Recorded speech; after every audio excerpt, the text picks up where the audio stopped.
Well,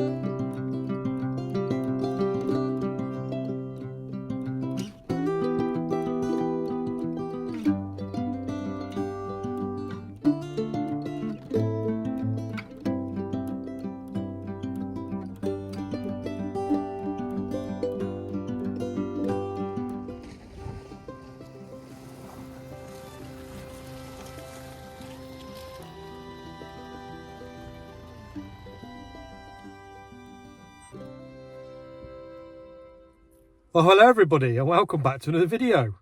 And on today's video I wanted to give you a little walk around of my 2016 Subaru Outback Overland vehicle. All of these Subaru Outbacks are all-wheel drive, but this particular model is a 2-litre diesel. It's an auto. I'm not sure if they even make a manual, to be honest, but yeah, I like my autos. So yeah, mine's the premium SE model. So what I'm going to do is I'm going to get out now and give you a little look around, and I'm going to show you what I've done to it so far in the build, because I think that all overland builds are ongoing builds. I'll get to that now. I kind of held off doing this video for a while until I'd done more stuff to it, and then I thought, well, really, I'm probably never going to be finished, and I think that's true for most people. I don't think you ever finish your build because there's always something more you want to do, and unless you've got more money than than you know what to do with, you can't do it all in one go. Obviously, due to finances and time and that kind of thing. So, what I'll do is I'll show you what I've done to it so far in the build process. So let's go and have a look. So that's the Subaru there. I have shown it in a couple of previous videos. As you might have noticed, I've now put my private plate on it. I just didn't get around to doing it for ages. I was going to put the number plate off my Range Rover on it, but then I've sort of decided I want to keep the Range Rover because I've got some plans, I think, that I want to do for that.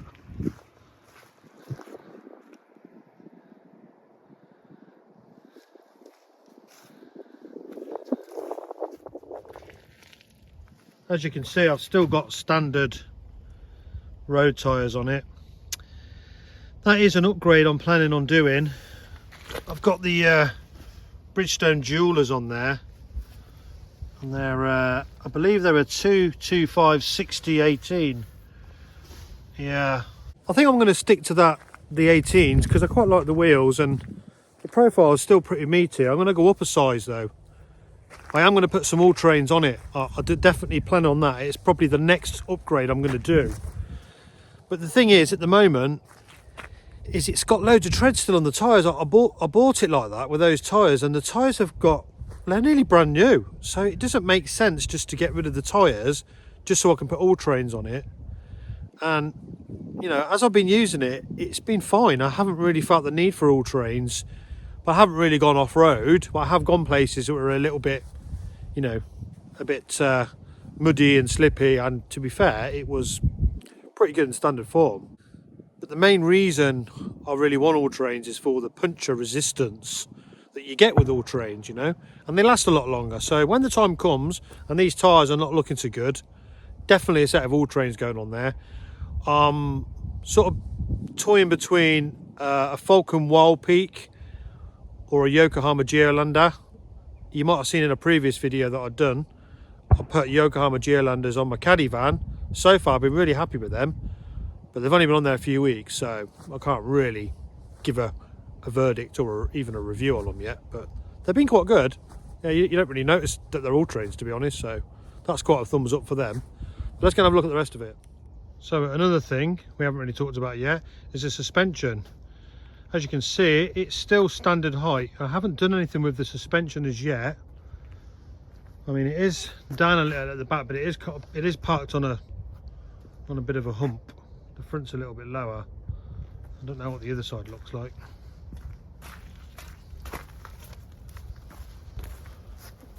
Yes, slightly different. But yeah, it's not perfectly level. So for now, I'm quite happy with the suspension the way it is. I'm reluctant to change it and do anything to it because it's really comfortable and it's really, really good on the road. it's a really nice, soft, comfy car to drive, and it's great on long distances. So what I'm worried about is if I start messing with the suspension, I might ruin it. You know, I would like it to be a bit higher. I would like a bit of a lift, because it's not that high at the back when it's fully loaded. But I haven't really caught it on anything, and it has got 8.7 inches of ground clearance underneath standard, these vehicles.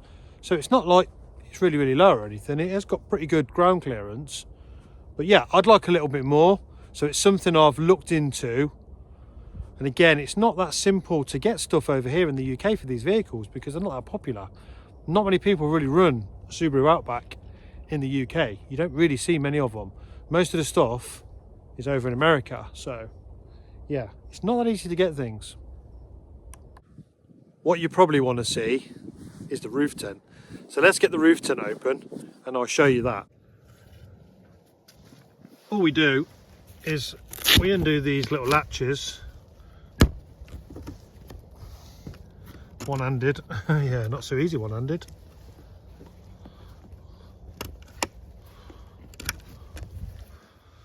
Same on this side.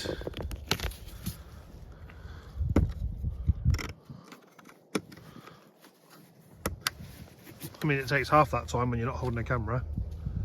And then really all you do is you just push this up, but because that bag's on there on the top, look,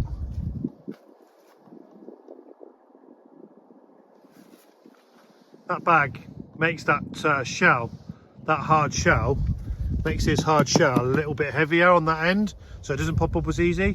So I'm going to go and get the stool out and we'll do it that way. That's kind of where I keep all my bits and bobs on this side. In there, look, that green, that black and green case is a solar panel.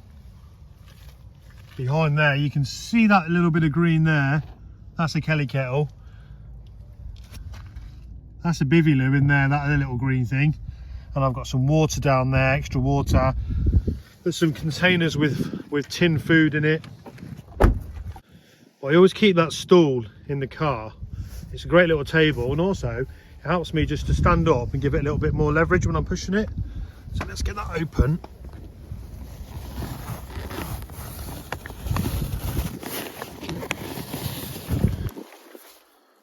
And you'll see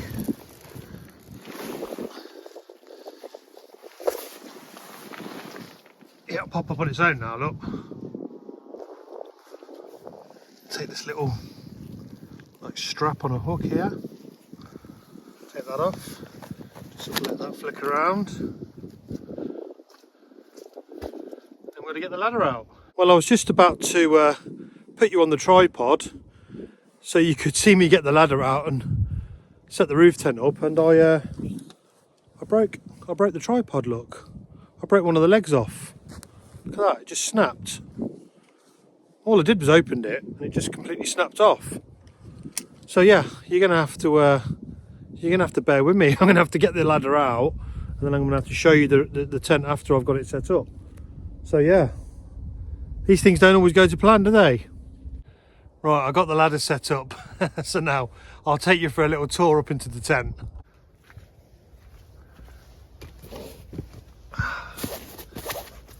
We've got a little bug net.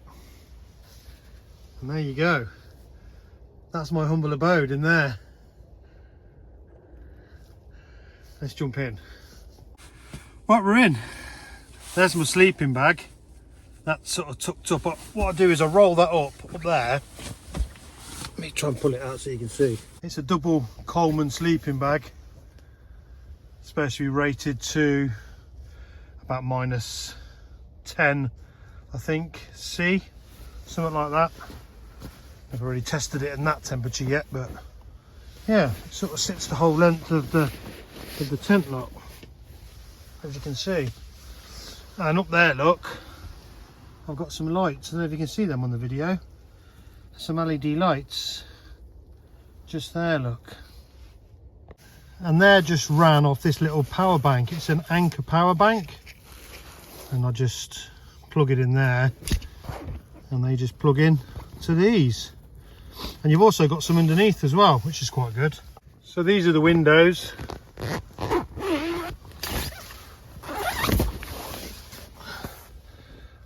That there obviously is a bug net, but these open up the same as that on the rods, look. So the windows, they open up the same. So when you've got a nice view, it's lovely to have those windows open. And if it's if you're somewhere really, really nice, you just wake up in the morning and you can see a lovely view. It's lovely being up here. And you've also got a skylight as well, look. And that pretty much opens up the same way. And then you can see out, look. You can see the sky. And you've also got that little like door up there. That's just on some toggles, and that sort of drops down, and you can zip that into there. And you've also got the bug net that's zipped up as well. And what you do have, this is really handy, is you've got these boot bags.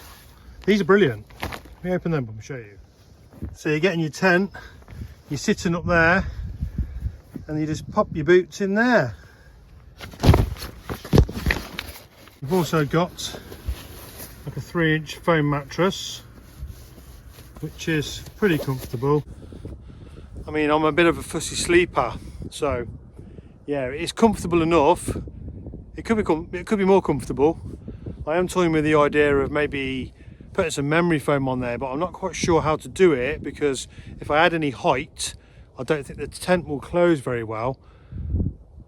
I might have to not leave the sleeping bag up there, but then that sleeping bag's massive and it's huge, and if that's in the car, it's taking up half a seat.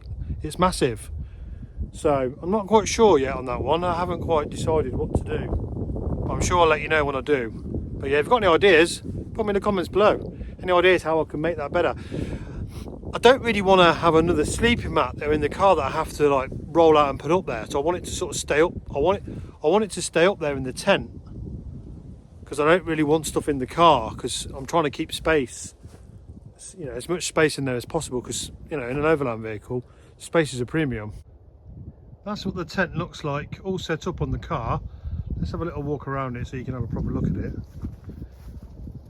It's a roof nest, Condor XL. Oh yeah, when you're setting it up, you have to take these little straps and sort of tuck them under there. I guess that's to stop the spiders getting in. But yeah, you can see the windows, look. They just come out on awnings like the front. But that's pretty much what it looks like. Hopefully the sun's not in your eyes. Let me go over here a little bit. There you go.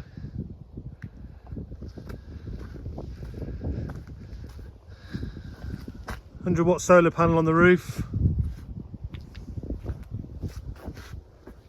Trying to angle you so the sun doesn't shine right in the lens. So there you go, look, that's what it looks like, pitched up on the car. It's not very stealthy though, is it? Yeah, you can't stealth camp with that. So that's the reason why I have the sleeping set up in the back as well, for them kind of situations where I can't pitch that and I can't really spend the night in that, because I have to be stealthy. So what I'm going to do is I'm going to put the tent away, and then I'm going to show you the back, the setup in the back, and the upgrade that I've done in the back. Oh, and while we're still on the tent, you might be wondering what's the setup time. I've timed it in the past, and it was approximately 2.5 minutes to set it up and approximately 5 minutes to pack it away. So now it's packed away, let me show you in the back.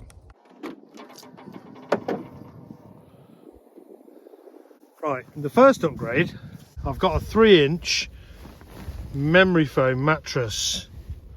Look, because as you may recall from previous camps in the back, I've woke up in a lot of pain with a bad back and sore hips. So I've added that. I don't know if I showed you my my Christmas. It's my Christmas duvet cover. I think I might have shown you it before, but yeah, that's on a wool duvet. That's like a wool quilt under there. You can't really see it because it's on the cover, but yeah. And I've got a teddy bear. I've got a teddy bear sheet. These are amazing. These are absolutely amazing. They're so gorgeous to sleep on. It's like being wrapped up in a teddy bear. It's lovely, and you really do feel nice and snuggly in there. So I'm kind of looking forward to trying that out, because I haven't tried that out yet. So the other upgrade, you can probably see the side of it there, look, is this. That's my water that's always been there. Put the water on there. Some towels.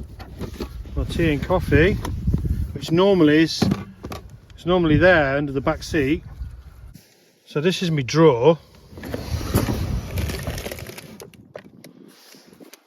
I've got my herbs and spices, my cup for tea and coffee, salt and pepper, my cast iron lodge skillet with me hot support for my jet boil, which you can see there, look, fits in there nicely, some noodles, and just some bits and bobs, you know, some hot chocolate, some pancake mix, everything I really need to do my cooking at the back of the car. So it's perfect. And that was built for me courtesy of my friend and his son. It was my idea to use this wasted space underneath, and they knocked that up for me, and I'm really pleased with it. And what I did is I just added the nets on the side. I put one there, but I did put one lower down, but then when I put the mattress in, it sort of covered it up. But I think I can probably still put some stuff in there, possibly. And I'm thinking maybe put like a kitchen roll holder there, so I can have some kitchen roll, but I don't know if I'm going to kick it when I'm in bed, so I need to test it out. And as you can already see, I've got the fridge sat on the top of the little unit.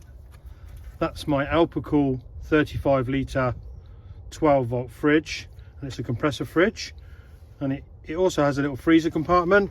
I haven't used it yet for that. Apparently that little bit there at the back can be used as a fridge, and you can turn this bit into a freezer compartment. And that's powered off a lithium power bank. It's a Power Oak AC50S, and it's believe from memory it's 500 watt hour, and that's been really good actually. But that's kind of nestled down in between the back seats. Let me see if I can show you it. Yeah, that's nestled down there, but you can't really see it, to be honest. There it is. I've sort of got that on that little transmission tunnel hump. I think now though is a good time for a cup of tea, so I'm going to make myself a cup of tea. Yeah, I'm dying for a drink. It's cold as well. Could do a warming up a bit. It's absolutely freezing.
Winter's definitely here now.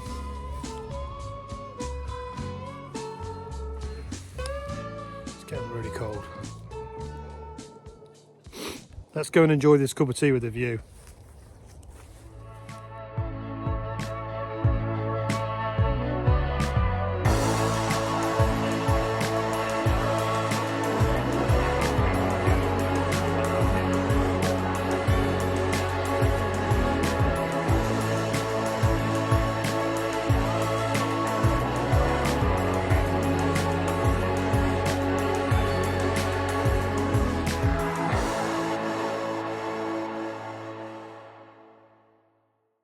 Well, that was a nice cup of tea.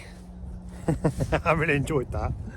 What I'm going to do now, I'm just going to show you around the rest of the setup now, because we're losing the light. So let me just show you a few of the little bits and bobs. So on this side of the car, I've got myself one of these footy heaters, which I don't really use very often, to be honest. I find this gas is really expensive, so I try not to use it.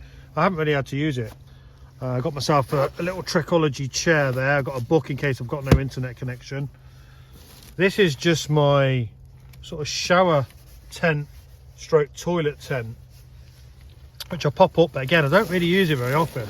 But what I try and do is I try and keep this space under there clear. I used to have loads of stuff there, and what I find is if it's somewhere where I have to sort of do a stealth camp, I like to be able to sit in there.